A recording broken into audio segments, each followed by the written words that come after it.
Cool. Well, hello, everybody, and welcome back to another episode of Worldviews. Today we have on Eli Yoder. Eli is also known as the Preaching Truck Driver. He's an author, speaker, and former member of the Amish community, and we're here today to talk about his story. Eli, thanks for coming on Worldviews. Thank you very much for having me on. Yeah, so Eli, you were in the Amish community until you were 18 years old, correct? Yes, that is correct. When I was age 18, I kind of had it secretly planned as early as 16. Couldn't really get out of there. Couldn't trust anybody to really get me out of there or willing to take me out of there because I was under age 18. But yeah, I left as soon as I turned 18. And heck, that's been 27 years ago already. Can't believe it. Wow. Yeah, do you recall, I guess, what was like an average day being in the community like? Yeah, just an average day through the week, Monday through Friday. We got up every single morning, 7 days a week at 4:30. That's when we heard the broom handle from mom hitting the register on. All of us boys. There's 10 of us, 10 siblings, two sets of twins. I'm a twin. So there was 10 of us total. We had to get up at 4:30 when we heard that broom handle, and then we had to be up and milking cows by 5 a.m. I mean, that was the rule. So we were always. I had two cows assigned to me. Now it was no electric milkers. It was all by hand. So we would milk the cows first, and we had each had I had the hog barn. One of my other brothers had the cow barn. I mean, every one of these animals. We had 300 rabbits, chickens, you name it. We had them all. So once all the animals were fed, that's when we would meet back in the house. The women stayed in the house. Mom and my sisters, they would make a big, large breakfast. And then at the breakfast table, when everybody's sitting around the table eating, that's when Dad would lay down the plans for each individual that has to go do their assignment. Working in the field plowing. One of us was sent into the community to do a barn raising. So that was our daily, activity until dark. It was always dark to dark. You work, work, work, work, and then in the evening you come back home. You milk the cows again because the cows always had to be milked twice a day, in the morning and in the evening. And then the dinner table, or dinner table in the evening. That's when we talked about it, the community and what happened, and our everything that played out during the day. Everybody communicated that, and then when you were done, it's time for go to bed. There was never no video games, no electricity, no television. There was nothing that would make us bored. It was just a full day of work, work, work. Okay, what about school? No school?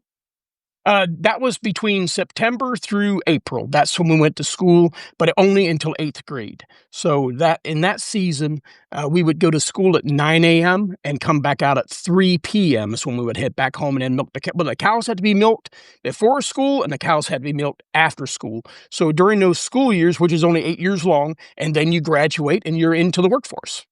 Wow. Workforce at what, 13, 14 years old? 14 Interesting. years of age is when I was graduated. Yeah.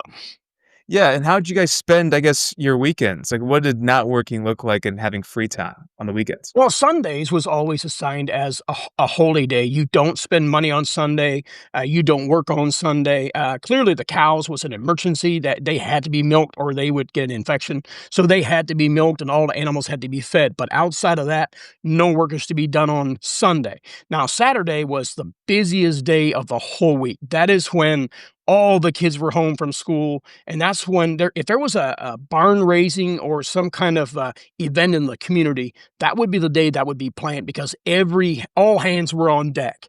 And so Saturday sometimes was one of the busiest days within the community when there's auctions, barn raisings, quilting. The women did a lot of quilting where they made homemade quilts for fundraising for the church, stuff like that. So it was a really, really busy day on Saturday.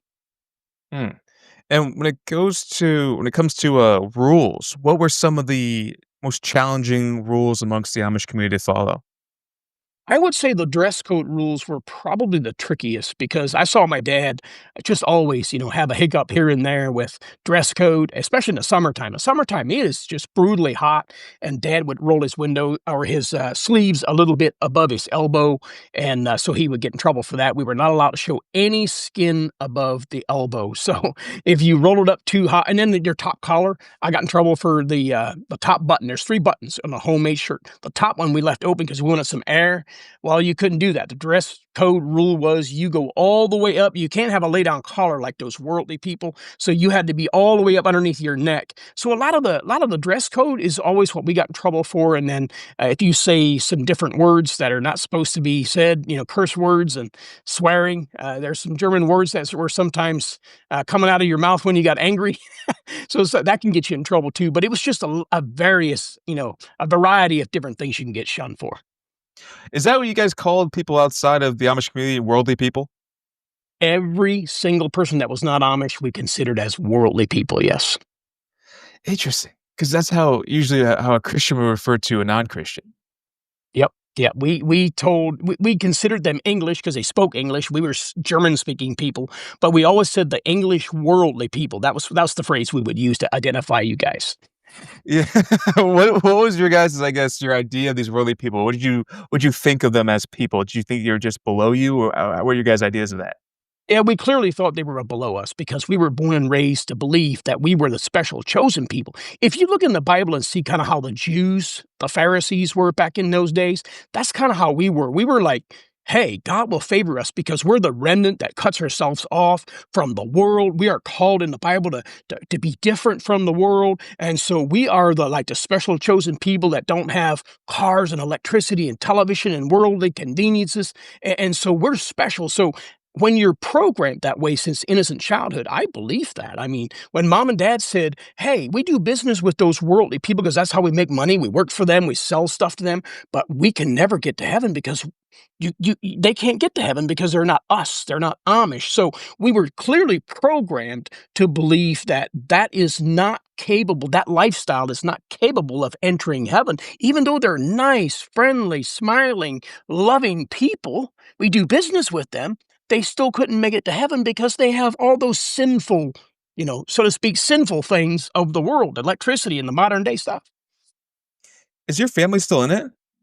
Yes. Oh, yeah. Most of them. I only got one brother that left. Yeah. The rest of them are all still Amish. Do you guys still keep in contact? Uh, I'm going out tomorrow evening to see her because I got word back that she did want to see me one more time, but she had previously said, "Don't ever come back out to see me again since you given yourself over to the world, and don't come to my funeral when I die." Well, one of my followers bought eggs from her and sent her. I sent him the text message. He read it off to her. I guess she wants me back one more time, and that's going to happen tomorrow night. So we're going to see how that goes. But normally, when you give yourself over to a different lifestyle, they don't want you back. It's considered shunning. Wow. So how are you feeling about that? Since I mean, you said it's tomorrow. What are your emotions Yeah, feeling? I'm a little nervous about it because it could go one of two ways. It could be a repentant heart, a softer, loving tone. And I hope that's it. Or it could be a harsher, where, hey, I heard that you wrote that book and told on the Amish church because I'm the author of a book now called Undeceived. So she clearly gets the word about what I'm doing. And I'm afraid that might be the angle she's going to take is, hey, why'd you say all this? Why'd you expose the church? Because her daddy, my grandpa, was the main bishop. And in my book, I expose all that stuff, the evils within the church that is hidden and shoved under the rug. I talk about all of it. So I have a feeling maybe she's wanting to dive into that and really go at me. So we'll see how it goes. I'm clearly going to do a video and share my experience how it goes tomorrow night. Yeah, I hope that goes well. And how many times have you seen her since you've left? I used to go out one time per year with my Amish clothing on, parking my car next door until she said on her birthday last year, 2024, that don't you ever come back out. Me and my wife were both there. My wife heard it and she said, don't ever come back out. She learned that I was starting to educate the outside world on my platforms, on my podcast, about what the Amish did and what happened to my daddy and all of that. And she was disapproving of that. She didn't, that's how the Amish church preserves what they do. They're secretive. They don't let all those things from the church and how they operate and the shunning and all of that. They don't let that stuff out. So since I was talking about that, she said, do not come back out ever in my lifetime. And then out of nowhere, about a year later after saying that, she's saying, hey, come out one more time. Yeah, because from an outside perspective, and I think outsiders that I know would also relate to this, people kind of view the Amish community as something that's actually pretty innocent. And it sounds like in your experience and based on the fact that you wrote a book, there is a lot of wickedness that does happen. Can you dive into that for us? Yeah, I was really severely physically abused. My all of my siblings could attest to that. They were also physically abused. It was not fun. Did I feel like I could get help by calling the 911? No. Sheriff, all of the police officers, those were worldly people. We thought it was very sinful to report crimes to the outside the Amish church because the leadership is considered, the top level. That's who you report things to. So when dad did things that were bad or if there was incest in the church takes care of all that. Forget and forgive. That's the two big ones. Forget and forgive. And if a victim brings those things back up, the victim can get harsher punishment, longer weeks of shunning than the perpetrator himself. So you can see how that's kind of how they keep everything hush hush and make it go away by teaching it that way. Because they believe if a victim brings it back up, then you're not forgiven. So the church keeps all of that hush hush. And by the way, a lot of the former Amish that are coming out, they're starting to talk about this stuff. You see them on podcasts, you see them writing books like I did, and it's starting to make more awareness now of how the Amish church is able to hide this stuff and make it go away because they're forgiving people for crimes that if you were out here in the non-Amish world, you could get potentially life in prison. I mean, it's some pretty dark stuff. Wow. Well, I guess before we dive into all that too, I was curious when you're in it itself, because we mentioned that you worked a lot and then you guys did some events, but did you guys have holidays and events and such as those? Did you guys have things to celebrate? I assume you maybe had some form of Christmas because it's a very religious community. Yeah, yeah. Our Christmas was considered Old Christmas. It's the Orthodox Jewish tradition on January 6th. That's something that they believed was the actual birth date of Jesus. On actual December 25, like the rest of the world, we did not participate in that. Now, we did also have Thanksgiving. That was the same day as the normal Thanksgiving where we gathered together. We had a meal. We didn't do a turkey, but we had a meal. And we also had Easter where they fasted and prayed. There was no food. Easter was considered the resurrection, similar to most denominations of religion out here. We believe that Jesus rose from the grave, and so therefore they would celebrate that as for fasting and praying, reading their German Bibles. We couldn't have any English version of the Bible, but the German Bible we were encouraged to read on the day of fasting to celebrate that. But outside of that, we didn't celebrate any 4th of July, Labor Day, Memorial Day. Those Christmas, December 25, those holidays were irrelevant to us. Mm. Did you guys ever hang out with other Amish communities? Very, very little. I know a lot of Amish communities that hang out with each other, fellowship together, play ball together. My group is like a 1%. We were considered the most conservative Amish church out of any Amish denomination because you got the liberal New Order Amish, you got the New Order Amish, you got the Trooper, which is close to us. But we were kind of viewed as standing alone.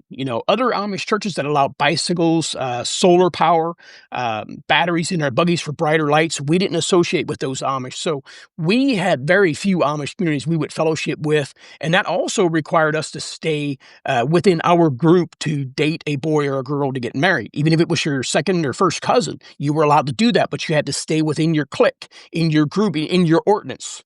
Because we were the most strict. You couldn't go to a New Order Amish and say, hey, I'm going to go ahead and find me a girl and have a family. Well, you'd get shunned from your current church if you go to that community. Wait, did I hear that right? Did you say that it's better to date your first cousin than it is someone that's worldly? Yes, yeah. I got one of my brothers that married his first cousin. First cousin, yes, absolutely. Oh my goodness, interesting. That is not an issue to the old order Amish. The very conservative groups of Amish have absolutely no problem. They would rather you marry your first or second cousin than to marry into a more modernized Amish church. How many people were in this community of yours? At the time when I left, there was about 200 families. Now there's more closer to 500 families. And did you say, well, that's a big change. And you said your grandfather was like the leader, was the bishop? Yeah, he's passed away now, but at the time when I was still Amish, he was the main bishop over all bishops, and he was the one in 1951 that left the Northern Indiana Amish and said, "They're not Amish enough up here. I'm gonna start my own group," and he went over to Kenton, Ohio, where I'm from, and it was him and his family, my mom, and then my dad and his family, and then there was 3 others. There was, like, 4 or 5 families, so my dad had, like, no other options under these rules and married into the bishop's family, and that's how you got with my mom. Wow. Yeah. And you said your hometown was Kenton, Ohio. Was your Amish community pretty close to civilization, I guess? And we have English, non-Amish people. I say English because that's what we're used to. But we have, all the people we do business with that are not Amish that we run back to the neighbors and use their phone to call a taxi driver because we couldn't own a car or drive a car, but we can hire them. We paid them to. So we had all kinds of non-Amish people we did business with. We sold crafts, furniture. We built barns and houses, doing construction for them for, $20, $30 an hour. I mean, we did a lot of business with the non-Amish people. Yes. Yeah, because I assume they want a lot they obviously want a lot of your, I guess, produce and whatnot. Because I assume you guys had the freshest milk in town. Yes, yeah, people would flock to us to get fresh cow milk, produce, baked goods. We were self-sufficient. We had all our own foods that we butchered, the meat, the vegetables from the garden. So we had a lot of produce and a lot of goods that outside people were flocking to because they wanted organic stuff without preservatives, and they knew they could get it from us. So we sold a lot of our stuff to those people. Yeah, would you say that's, like is the food you eat now just pale in comparison to the food you had back then?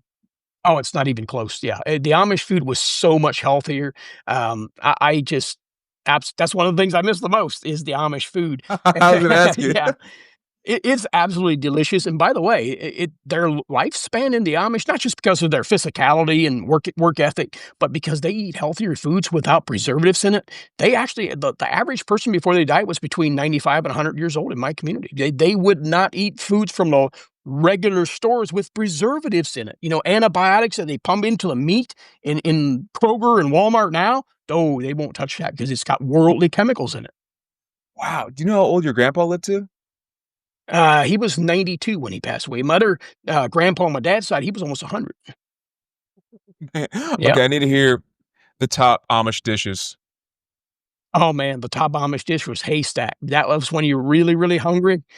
It was literally Haystack. like a haystack. You got a big old round bowl, and it's like 30 to 40 items. Sometimes there's something on there that you don't wanna add if you don't like, mushrooms, let's say, or if you don't like onions, you don't have to do that, but it starts with mashed potatoes. Every meat, chicken, ground beef, pork, bacon, all the salads, and by the time you get to the top of this haystack, because it looks like a haystack, you dump melted cheese, homemade cheese over top of it, and it runs down. You got gravy, mashed potatoes mixed in there, onions, and you can even take a bag of chips and any item you want. And it's like when we're working hard in the fields and we come up and mom made that. Oh, it was hard to go back to work because you're so full you don't want to move. Oh, man. Why do I feel like you guys also have, like, extremely good pie? Like, somebody tells me an Amish apple pie is otherworldly. Oh, excuse me. Oh, yes, they're homemade pies, like my mom's fried pies, she would put the filling in, fold the dough, so it was like a half a pie, but it's folded, and then she'd fry it. Oh, brother, that stuff was so delicious, and by the way, when my mom said a year ago when me and my wife went out, when she said not to come back, she was making those fried pies, and the smell was coming through the screen door, and I was, like, getting excited, like, "Yeah, we're gonna get free fried pies," and then she said what she said and said, "Don't come back." I'm like, "Man, that was my favorite." Yeah, because I feel like if you guys were to celebrate Thanksgiving, it would be so delicious from the Amish. Oh, yeah. Yeah, that was when so much food, because everybody had to sit at a table. We always sit at the same table, and everything gets passed around the table from one person to another. That is sometimes when there was so much food that you were so stuffed and so full before you got to try everything. That's how many foods they have. Dang. Okay, outside of the food, what other, memories do you look back on fondly? I really was, I love the peace and quiet of plowing. At age 7 on up, I was strong enough at age 7, dad turned me loose to plow with a 2-bottom plow and 7 horses.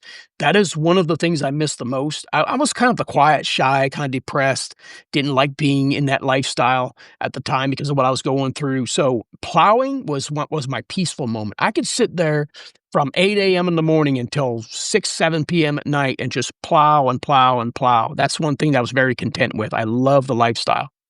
Mm, and we talked about some darker stuff. What are the, I guess, bad memories you look back on? It was the worst that I ever remember of that bothered me for a long time was, and I'm talking about my oldest brother. Me and him did not even get along the greatest. He's the one that busted my teeth out here in the front of my teeth. But this particular day, I remember I was up in the silo where the silage is, and I was getting ready to throw a bunch of silage down to feed the cows. And sometimes our dad would go in a rage. He had an alcohol problem. Got shunned a lot by the church because you're not allowed to drink alcohol. But he was a depressed man. He did go to alcohol quite often. But this particular day, Dad started wailing on my oldest brother, and I knew he had an object to beat him because I heard this like death grunt coming from my brother, and I'm like, this ain't good. So I looked over the silo, which is 35 feet in the air, and I looked down and I see Dad just taking a 2x4, just wailing on him over the head. I thought my brother was dead. And so to try to attempt to save his life, I came flying down that silo as fast as I could to distract my dad and say, "Whoa, whoa, whoa." And it worked. He was on a rage to the point where I interrupted. He came after me, but I was able to outrun him and go through the hayloft and hide behind some bales, but it saved my brother's life. So that was one of the most gruesome ones that I remember of because my brother couldn't go to church that Sunday, and they just told the church that, he was sick. He couldn't be there. Nobody ever knew that he was almost killed. Okay, so did they I assume he needed medical emergency. No, we didn't go to the hospital for nothing. You either live or you die. I fell out of the barn 50 feet and broke all my ribs on this side. I was in a coma. I remember slowly coming out of it, and all the Amish family was gathered. I had probably over 100 cousins, my mom's aunts and mom's sister and brothers, which are aunts and uncles to me. There's 17 of them. They all had more than 10 children. So the room was full. No more people could get in there. They were all saying their goodbyes. And I'm coming slowly to where I'm like, wait a minute. Why is everybody in the room? Some were weeping. Some were saying their goodbyes. They thought I was going to die. And then all at once I heard the prayer, "God, we put this in your hand." Now I like their faith where they trust God, but it sounded like this. They said, "God, we give Eli to you. He either lives or he dies. Either way, we accept what is your will and your plan." Not once did I hear, "Well, maybe we should spend some money and hire a taxi driver and take him to the hospital." Never. Because we were very poor. We didn't spend no money on any medical stuff. I mean, it was just either Eli's going to live or he's going to die. Then after I left the Amish years later, I went in to have my appendix removed, and they did a total belly x-ray. And that's when the doctor noticed that I have literal broken ribs that are offset and splintered, and it's just all jacked up. He's like, "What the heck happened to you?" And I said, when I was Amish, I fell 50 feet out of the barn and had a lot of internal bleeding. Almost didn't make it, but I'm here." Oh my god. Wait, so the reason why they don't take you to the hospital is not because it's against any type of rule, but it's literally because people think they're too poor to Yeah, they don't like to spending money on human life. That's why our Amish cemeteries, more than half, I'd say about 75 to 80% of the tombstones say stillborn babies on them because they try to deliver themselves. If it don't live, we'll just make another one. Oh my gosh. Was the abuse that you faced within your family kept secret from the rest of the community, or is the abuse very known in the community, just keep it secret from the rest of the They world? very well were aware of that, yes. They got onto my dad constantly. It got so bad, by the way, that eventually they did say, "We're gonna have to get him some help," and try to get him over to Pennsylvania to an Amish counseling facility, which didn't really do a whole lot. But when we got old enough to where we were teenagers, we knew enough. You'd learn a lot more about that stuff. So we went above the church's rules and went ahead and called 911 from the neighbors one time because mom was bleeding and we were bleeding and we were trying to stop dad. And he got arrested in actually a domestic dispute. And then the church got angry because they want to be in control of it. And then if we would have been baptized already and made the oath at baptism and swear to follow the Amish rules, we could have gotten shunned for calling 911. But eventually we did. But clearly the church knew that dad had a problem. He was an abusive dad. There were a couple other dads in the community that were also probably just as bad as my dad. They tried to get a grip on it. They tried to talk to them, have meetings. But if all else fails, It's just an out of control household, and that was one of my household. It was a wreck, and so dad was continually drinking and continually eating by himself in a corner of the house because he was shunned all the time. So we saw dad eating separately because when you're being shunned in the older Amish, you have to be separated, kind of cut off from the family, get your own food. Nobody can bring you anything. You can't do business. You can't pass money to and from other baptized members. So dad was kind of just sheltered, cut off from society until he was forgiven and taken back into the church. So clearly and by the way, we got bullied a lot in school because, well, they knew our dad was an extreme violent man. And sometimes we had bruises on us in school where they were like, oh my goodness, you got hit bad, didn't you? And like, yeah, I couldn't sit down for a couple weeks. So they knew that we really had a rough life at home. But they bullied you anyway? Yeah, oh, yeah, yeah, someone would bully us like crazy, like, "Yeah, your dad's a bad guy. Your dad's a bad man. You Yoders are bad," we got bullied for that kinda stuff. Oh, yeah. They bullied you because your dad bullied you. Yeah, they thought we were bad people. Them Yoders, boy, they're bad, and which made Wow. us rebellious. I mean, sometimes there was some pretty hardcore brawls in the church and in the youth group and in the school, because when I got bullied to the certain point, I was ready to throw down.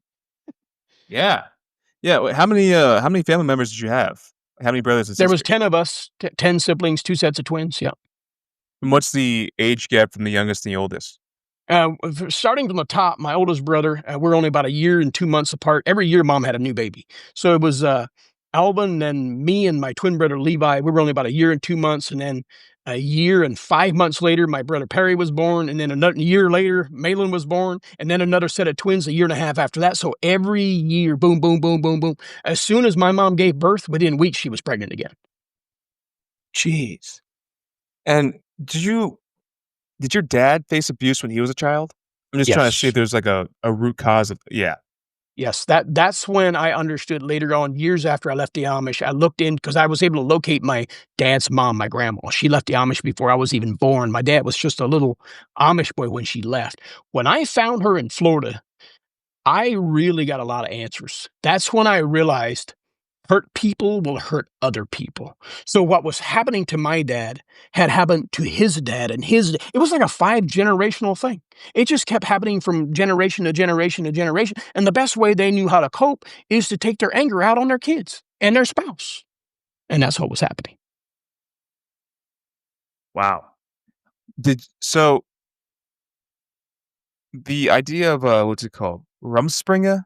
Is that is that usually a thing in most Amish communities or is it pretty selective? In most, yes. In mine, no. Remember when I said my group, conservative group of Amish, is like a 1%?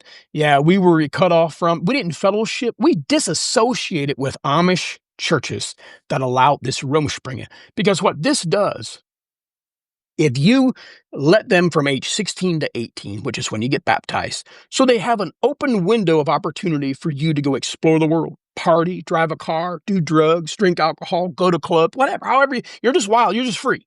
And so the communities that do this, a lot of them don't come back.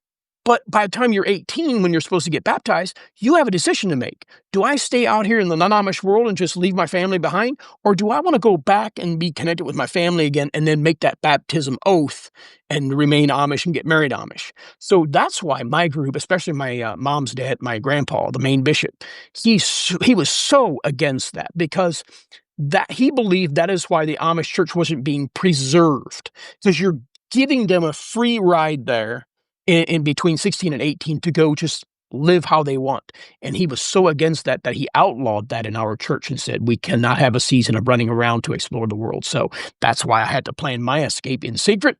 I didn't have no open window of opportunity to go out and explore. So I had to talk to somebody I trusted. And when that day came when I turned 18, that's when I left because I had no other opportunity to get out of there. Yeah, I'm curious. Let's say in a more ideal situation you did do Rumspringa, where would you have gone? I'm not sure where I went. I mean, if I would have been, they would have had to give me information because we were cut off from so many other Amish communities. I wouldn't Mm, have known where to go. I mean, if they had opened that and said, "Hey, you can go out and explore the world," I'd been like probably calling all the non-Amish people, our neighbors, and be like, "Hey, can you take me in for a couple of weeks so I can watch some TV and jam out to some music or something and drive a car?" How about let's say you have a time machine right now, you can go back and tell your 18-year-old or 16-year-old self to go to a certain place, where would you tell them to go to? Oh, man. I'd probably tell him to go out west because, Out man, that's what west. I gotta do. I wanted to be a cowboy bad when I left. I'd probably just be like, "Hey, just go out west and join one of those ranches out there," because I loved horses. That's one thing I miss the most. That's probably what I would do if I could tell this Eli at age 18, "Go out west and try to work for a rancher and till they accept you and make a life being a cowboy and doing rodeo or something." You ever seen the movie Midnight Cowboy? Uh-uh. You should get that one a look-see. It's a pretty good movie. But, Okay. what was the process walk us through the process of leaving, I guess. Yeah, I had talked to, since age 16, I had talked to this non-Amish person that was working at a pallet shop just next door to our Amish farm. And I was hoping that I could trust him. He seemed trustable, but he also loved my parents. He did a lot of business with my dad. And so I was kind of afraid that he might, let the cat out of the bag. But I was able to trust him. And he said, "Hey, I can't take you in until you're 18." So I knew in the back of my mind that when I get to that age, I wanted to leave bad before that, but I knew that when I turned 18, if he is sticking to his promise, then he's going to take me in and I'll be free. So I knew as it was getting closer, I had to try to save a little bit of money.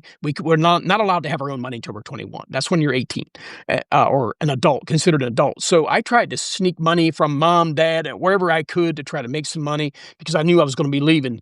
And it all played out pretty good. I mean, he showed up. When they went to church, I was in the youth group at the time because when you're 17, you get to join the youth group. So now the youth group leaves last to get to church. So that kind of allowed my parents, my other siblings to go to church. Now it's just me and my twin brother. So I knew I only had my twin brother that would maybe stand up against me, but it was not that bad.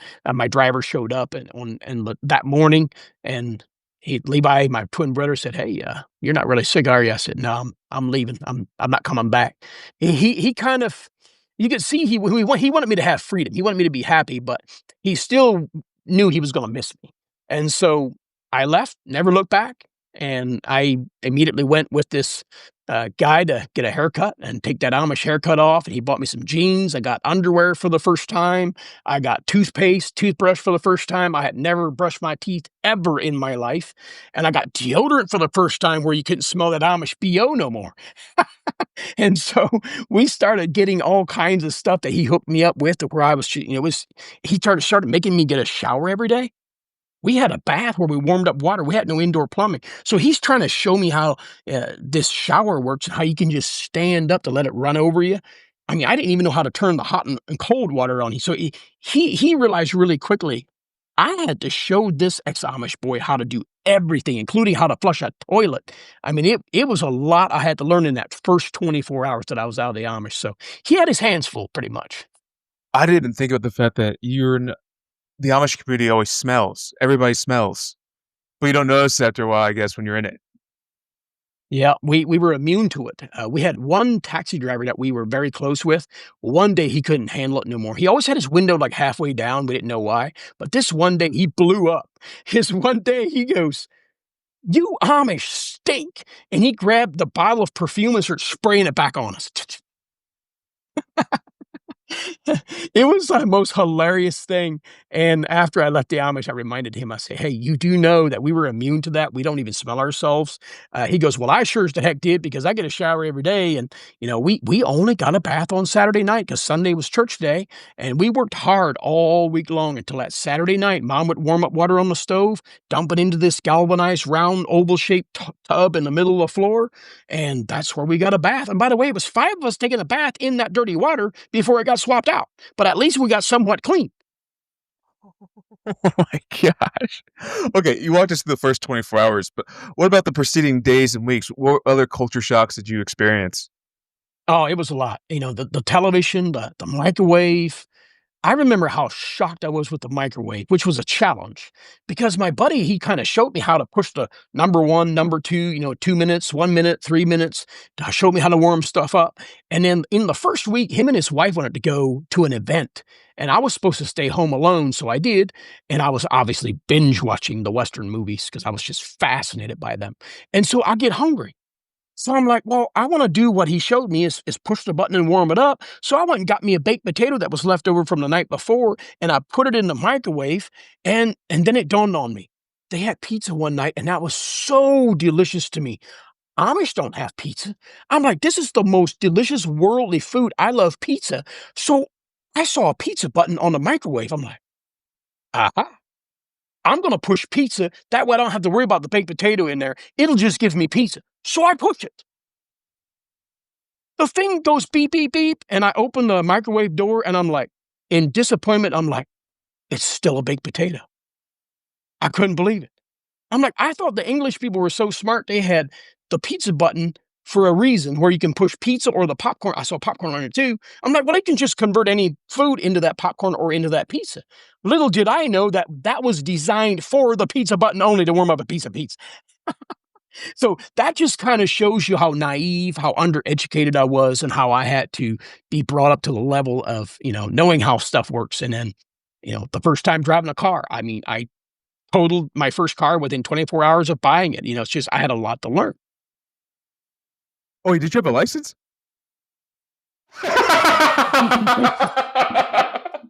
My buddy said, "Hey, you have enough money saved up to buy this little 1992 Plymouth Sundance, but do not drive it until I'm home. You don't have a license. I have to go help you on Saturday, go to the BMV, get your tags, get your license, and all of that." Well, I'm sitting there thinking, okay, at home, when I bought a buggy and a horse, I used it.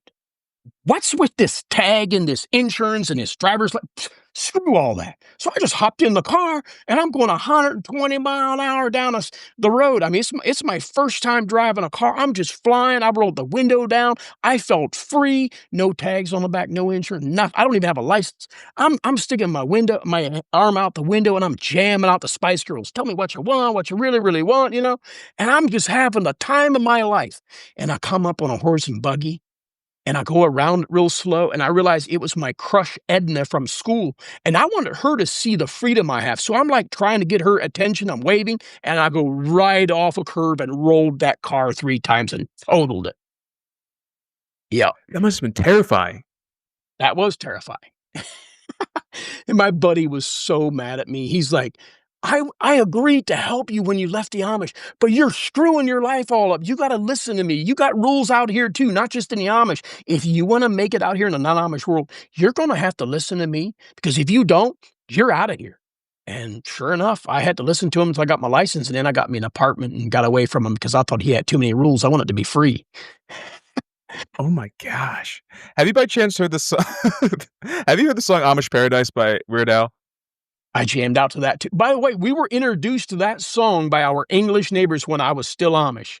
This guy asked if my dad, if he could have us boys come back one evening. He had something to show us. So my dad, he didn't care about breaking rules anyway. So even if he knew, he didn't care. So 3 of us were done milking cows first. It was me, my twin brother Levi, and my younger brother Perry. We all go back there. Now, later I realized why he had us do this, because he wasn't looking, he already knew about the song. He wanted to know our reaction. So he invited us into the house. He flips the TV on, and it's the Weird Al Yankovic Amish Paradise video song. So he's got YouTube up. He's playing this YouTube video, and I mean, did we come unglued with laughter? I mean, we were bent over holding our stomach laughing so hard. We couldn't believe that somebody was smart enough to impersonate the Amish lifestyle in that way, and we just loved it. Oh man, that song is so funny. It's a pretty catchy song too. Yeah.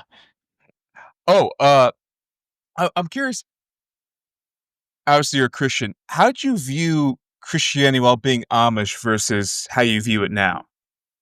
Well, we clearly were taught, educated that we are what we would define true Christianity. So other Christians that were not Amish, that claim that, they're saved through faith, they go to church buildings on a Sunday morning. We just thought they are worshiping God in vain, basically, because of their lifestyle. They use cars, they use modern day conveniences, worldly things. So we didn't really view them as pleasing God, even if they went to church and said that they were, believing in Jesus Christ for salvation and all of that. Those things didn't mean anything to us, because we thought that was just them using a free pass to make themselves feel justified to live that ungodly, sinful life, so to speak, if that makes sense. Mm, Oh, I also meant to ask you, you said you left 27 years ago. So it Yes, was 27 not years ago. so it was 1998?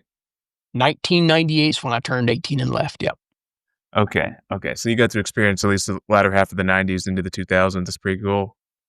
Yep, when I left, there was no smartphones yet like it is now, so it was just a totally different ball game, and now it's amazing. You watch now with my platforms I have, a lot of these youngsters that, are sneaking around smartphones in these Amish communities, and they'll reach out, and I have helped more than 200 of them escape now just in the last couple of years, and it's been very amazing to try to get them out of there because of technology.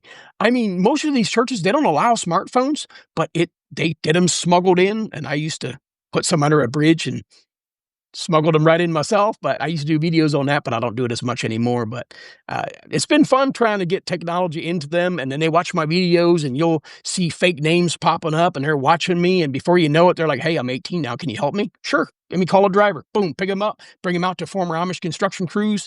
They have a roof over their head and a job making $30 an hour within 24 hours. Whoa, that's awesome. Well, Yeah. is that the majority reason why Amish people reach out to you is to help them escape? Oh, yeah. Yeah, there's a whole bunch of them that reach out to escape, yes. I've helped entire families leave the Amish. And you just make a couple calls and it's pretty simple. Yeah. Yeah, I have a list with more than 200 former Amish safe houses right now that are willing to take people in. It's That's amazing. cool. When Have I you thought left, I didn't have that opportunity, and that's why I think it's so amazing to have technology to be able to connect everyone and let them have that freedom if they choose that freedom. Okay, because there's a lot of people that reach out to you for that. I assume there are a lot of people that also are from the Amish community that try to tear you down as well, like you mentioned your mother. Are there more people like that trying to, like, Oh, yeah. deplatform you to a degree? Oh, yeah. Yeah, I'm glad you brought that up. There's more that try to tear me down and discredit what I'm doing, trying to shut me down. I've had them try to report me to the police, and they're like, "This guy's freedom of speech under the Constitution. He's got the same freedom as you do with your freedom of religion to be Amish." So they've tried hard, and I get it. I get it. I mean, they want to preserve what they have, and now we have technology that, not just me, but there's now a lot of former Amish that are on TikTok, Facebook, YouTube. They're sharing testimony. They are also doing what I'm doing with sharing their experiences, the evils of the church. There's a lot of voices out there. But yeah, it does aggravate them. And I believe that's the number one reason my mom made the decision a year ago not to allow me to come back, because that's kind of something that that's how they always preserve the Amish culture and their traditions, is not to talk about it. Well, now you can't keep everybody quiet. Everybody's talking about this come out of the Amish. So yeah, I get a lot of backlash. There's a lot of them that even have phones just to monitor me. I got some feedback from some former Amish that have dads and uncles and brothers that have phones, choose to watch that Eli Yoder and try to shut him down. Yeah. Man, and you are currently a truck driver, correct? Yes, that is correct. What inspired you to get into that?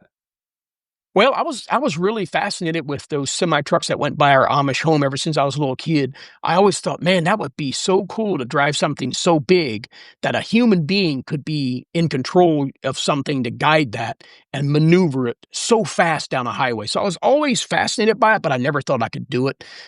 But when I first left the Amish, I only had an eighth grade education, but my first job was a contractor through Honda that was a quality inspector. They were willing to hire me without a GED or high school diploma. But then the recession hit in 2008, from the Bush to Obama era, when 2008, when the election year was and everything just tanked and everybody was losing their jobs. They had some grants floating around, and they said, "Hey, look, if you want to take the opportunity to go to school for anything else, we give you a grant to do so." And so I did. I went and got my GED first. I did 6 months of classes, just boom, boom, boom, boom. I learned a lot of stuff about history and the wars and you name it.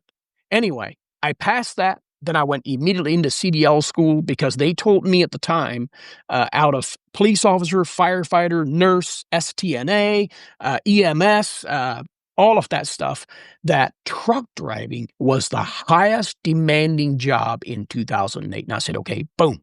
I want something that's job security. I will take the highest demanding job and take a grant and try that. Because I was always fascinated about those big rigs anyway since I was a little Amish boy. So that's what I did. I went to school, I did a 6-week program, I passed it, and I've been driving semi-truck since. So was that 16 years roughly? Yeah, but yeah, because I started the classes in 2009, finished it in 2010, so 15 years to the date now. And well, May 10th will be exactly 15 years since I did 8 years over the road, over the country, just going state to state to state. Now I'm regional, considered regional here in Ohio, where I just go out 200 miles or so and right back home same day and sleep in my own bed rather than in a sleeper truck. Okay, that's nice because I imagine that was pretty taxing going all over the country for a number of years. Because like, what's the longest you've had to or the farthest you've had to drive? I went all the way out to Texas, went out to Oregon, went out to Montana. Usually that take a couple weeks, but most of the time my company was pretty good to still, even though I was over the road, to get me back home for Saturday night and have 34 hours off at home on the weekend, and then hit the road again late Sunday evening or early Monday morning. So they were really good with that. So I didn't really go out like some trucking companies where it's like 2-3 months at a time. I didn't really want that because I just had a newborn. My son's 18 now, but at the time he was a newborn, and I didn't want to miss out on all of his life, you know. And Sure. and so I made sure that I chose one of the companies that got home a little bit more than some of those other companies. Yeah, I love reading truck driver stories on Reddit because they could be spooky, funny, somewhat tense, and whatnot. Do you have any interesting truck driver stories? Oh man, a lot. Coming from the Amish culture and being undereducated, I had no idea that there would be working women, if you know what I mean, prostitution. And Oh, yeah. so when I got into a couple of those truck stops where there was working women, that blew my mind. I'm just like, "What do you want? Do you want some company?" And I'm like, well, in the Amish, we love visitors." And I thought that kind of company where she just wanted to talk. And then when I let her in the truck, she was like, no, no, I don't want that. No. Yeah. So I had a lot to learn on that. The truck driver stories sometimes were pretty gruesome. I've seen truck drivers get into it on the road rage. I've seen truck drivers get into it at the Shippers Receivers and fight.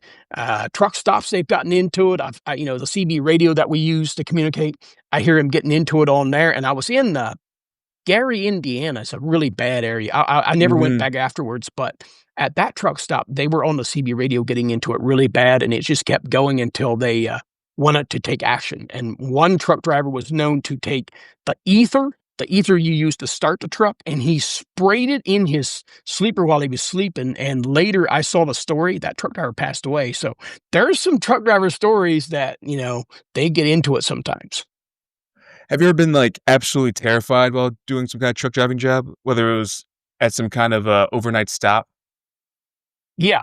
Yeah, there's been some, like in downtown Buffalo, New York one time, I had to spend the night. The place was closed, so I couldn't deliver until the next morning, and I remember hearing gunshots, and I was terrified. I'm like, "Man, this is a bad area. I might get robbed." I have my truck all locked up and everything, but I didn't know what to think. So there were some scary moments where I was like, "Man, did I really get into this for the right reason?" I mean, I was terrified. Some of those things that you get into in some of these neighborhoods, I'd say the worst one would have been downtown New York. We had to go down really close to the in New York City, not Manhattan, but you're still in an area where truck routes are one way in, one way out. I got into a pickle there, and I also got into a pickle in Chicago. It was 43rd Street, if I remember right, and it was one way in, one way out. Well, when you're not educated and it's your first time getting into these areas, all at once you make one wrong turn and there's a bridge that is only like 11.7. Well, we're trained in truck driving school that the big rigs, 18 wheelers are always 13.6.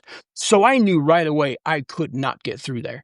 So it's either calling the police and have them help stop traffic so I can somehow maneuver and get turned around. One of my buddies did the same thing, and he was in such a tight spot they had to hire a big machinery, crane to pick the truck up and turn him around so he can get back out. So stuff Mm. like that can be very nerve wracking if you don't know what you're doing. It's literally coming up to every intersection and reading every single sign that is there. Truck restrictions, weight restrictions. That's the stuff I didn't see before. When I was fascinated with driving semi truck as a little kid, I never knew those things until I went to school where they educated you on all these things because there's weight restrictions, height restrictions, and it can get you in big trouble if you're not training yourself to read every little sign. Sometimes still today, I have my turning signal on. I'm getting ready to turn right, and I'm like, uh-oh, that sign says no trucks. Or that sign says 5 tons, and I got 40 tons. I better not turn there. So I just keep going to the next street to see if I can go take a detour.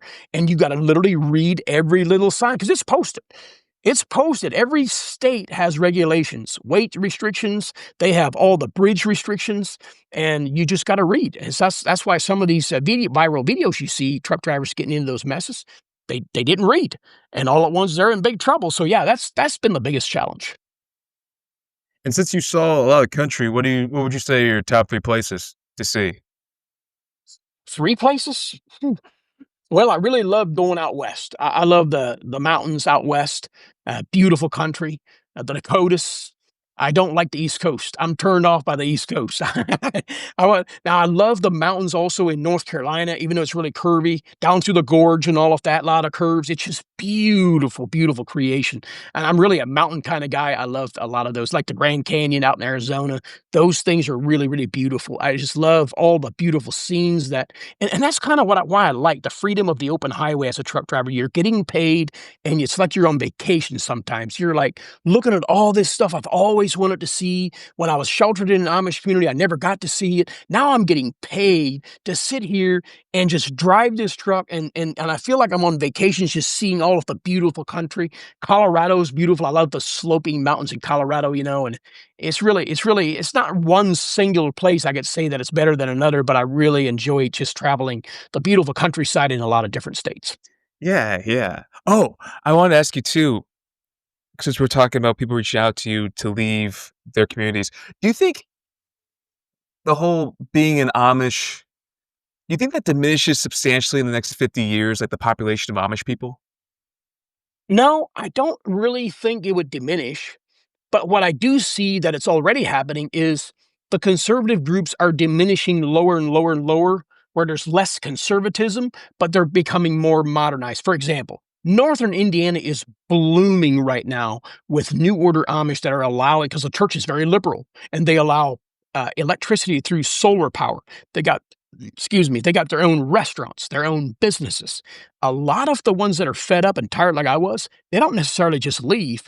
They go join these more modernized churches that allow so much more. They got e-bikes, they got scooters, they got skateboards. I mean, they use the enclosed buggies with propane tanks in them where they turn the heat on like a car and you can heat it and you wouldn't freeze like I did when I was growing up. So a lot of them are drawn to those type of communities. So what you're seeing is they are blooming and growing massively in these New Order Amish churches. They're growing faster than ever, while the very conservative Old Order strict groups like mine are diminishing and becoming less and less and less. For example, after I left, my 2 brothers wanted to leave too, but they chose to join the New Order Amish down in Tennessee. Indoor plumbing, power tools for construction. They got solar powers in a phone shack. They got their own phone they can use. They don't have to run to the English neighbors. So you see those churches growing and the conservative churches getting less and less, but I just don't see them ever completely diminishing because they right now, the statistics, when you Google it, the Amish are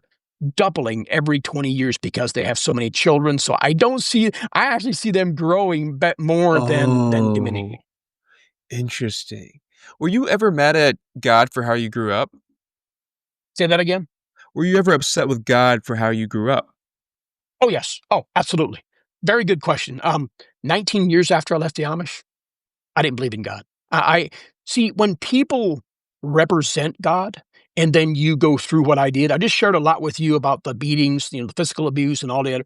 So when those type of people that claim to know God, representing God, and then do such evil, I wasn't about to believe in this God that they claim that exists in the Bible. So for 19 years after I left the Amish, anyone that said they were a Christian, anyone that said, "Hey, you should come to my church," no, no thanks. I was more happy going to bars, strip clubs. I went out and partied. I did crack cocaine. I was an alcoholic, severe alcoholic for many, many years because I thought if I'm in control of my life and block out all religion and all Christianity, that I could finally find some peace and happiness in my heart. But little did I know that there was a loving, gracious God of the Bible, which I later discovered by reading an English version of the Bible, which was in 2017. And that's when I found out the truth. And that's why you see this face on social media sharing this Jesus I had an encounter with, because I realized the deception that my people, the Amish, were under. We wasn't allowed to interpret that Bible. So that resulted in me for 19 years after leaving the Amish. I did not try Christianity. I didn't believe in God. I had no desire to join or even go on a Sunday to any of those denominations that I saw out here because I thought, well, everybody that claims to be a Christian must be bad people like the people that told me that they were the right ones and they were Christians, if that makes sense. Yeah, yeah, yeah. So, when you say your encounter with Jesus, do you mean it was through the scriptures, or do you mean like you had a full-blown supernatural encounter with the living God? Well, kind of both, because when I was reading the scriptures for a little while, nothing was sticking at first. But then one day, I was in the book of John. I got saved in the book of John. It's all about Jesus in that book, and I just called out to God. I said, I'm not going to continue to read this Bible if I don't know that you're real. Are you real? There's no more Amish between me and you. There's no other religion between me and you. There's no other human being between me and you. If this is really your word, then I would like to hear from you. I even asked for a sign. I said, I need to hear from you. Is this you? And I just started praying differently than I've ever prayed before. I said, I'm praying to seek you and I want to find, because Matthew 7 said, when I went through Matthew, Mark, Luke, and now I'm in John, and I started saying some of the things I've already read. I said, this is what your word says that you will do. If this is you, then do it. I'm just calling out to you, God. And all at once, I felt like this peace come over me that I knew that was like, it just wasn't normal. Yeah, it was something different. I knew I had been touched. I call it the Holy Spirit fire. John the Baptist was saying, I'm baptizing these people in the Jordan River for the baptism of repentance. But there's one coming mightier than I that will baptize you with Holy Spirit fire, he said. I believe that's the fire I felt that day. It was this peace that made me weep. I started crying. And then all at once there was a hunger there, and I kept reading through the book of John, Acts, Romans. I kept going. There was all at once a hunger there where I couldn't stop reading. I wanted to know more about this Jesus. And then I was at the end of my bed, because I had a lot of porn addiction and alcohol addiction at the time. And I was at the end of my bed because I knew God had touched me. And I said, Lord, help me. Why am I struggling with this porn and this alcohol stuff that I know it's not good? I got a wife. I want to be focused on my wife, not that porn nonsense. And I just started calling out to him, and I was angry again. I said, I need to hear from you. I need help. I need strength. I need power if you're real. And I threw my Bible down and actually said, I'm never, ever going to read it again if you don't help me. And then I went to bed sleeping or weeping and crying. I went to bed angry. I had tears streaming down my face, and God waited until I got up the next morning. I shared that in my book because he planted a verse in my spirit while I was sleeping, sound asleep. My alarm goes off. I wake up and I literally say these words, and I knew for a fact it was a Bible verse, but I also knew for a fact I had never, ever memorized that scripture. And it's just like, boom. I'm like, Lord, that was you. And I just wept again. I started crying. I was like, Lord, what is this? And I got Google out because Google knows everything. And I Google it. And there it is, Matthew 6:33. And it says, seek first the kingdom of God and his righteousness, and all these things shall be added unto you. And by the way, that day forward, when I knew it was God speaking to me audibly, I heard it, and it just came through my lips. It was like I could see it, capital letters. I knew it was supernatural. From that day on, I have never, ever went a day without picking up my Bible. That's Praise when, God, man. as I went through the Bible, that's when he added on to me power to say no alcohol. I'm going to make you obey me. Power to say no to that porn video. I'm not going to obey you today. You're going to obey me. I got a wife. I got a child. That's who I'm focused on. I'm going to do what is right. He started giving me power. And by the way, when I started taking power over those sinful acts, I started feeling peace in my heart, knowing, wow, I belong to the living God. And guys, that is exactly why I preach the way I do, because God touched me, and I know he touched me. And you can't, when you know that, and when you have those experiences, you can't undo that. I know what I know, and nobody can steal what I know. And that's why I do what I do. Oh, praise God for that. So that sounds like you have no more doubts anymore. No doubt whatsoever. Matter of fact, I pray for my Amish family now. I want them to feel that freedom and that peace, knowing that you can know that you're saved, like Paul did. Paul had the peace in his heart that surpasses our own knowledge and understanding. He said, "To live is Christ, to die is gain." We can literally know that if I die today, I have nothing to worry about. My soul will come out of this body and belong to the Lord. Oh, there's no greater feeling. And people that don't have that personal relationship with the Lord Jesus Christ, they're wrestling through life thinking, what else can I do to please God? They're thinking that they have to do something, but Jesus already finished it at the cross. He finished it. Now you're getting me fired up when I start preaching. I love it. I love it. Well, I guess that's a good segue then to our last question. On this show, we always ask, what is one question you would ask God if you knew for a fact He would give you an answer right now? What question would you ask? I would probably just ask him, why do you let all those things happen to people like me the stuff I went through? I mean, I know it had to play out. I'm glad it played out the way it is, so I appreciate the word of God now. But sometimes it makes me wanna ask, if I know God would just, answer me right now, like, why did all those things play out? My dad ended up committing suicide after I was trying to get him out of the Amish. I've wanted to ask God a number of times, why did you allow that to happen? But you know what I've learned? It's better not to ask why, because when I was hanging on to all those whys and wanted an answer, I became more depressed and became more of a severe alcoholic. And if I let go of the whys and don't let the past destroy my future, then I can live at peace. So I've Mm, learned not to ask God why and just accept the fact that He's in control no matter what has happened. And so that I can move on and have peace in my heart, if that makes praise the sense. Lord. No, it does. Amen.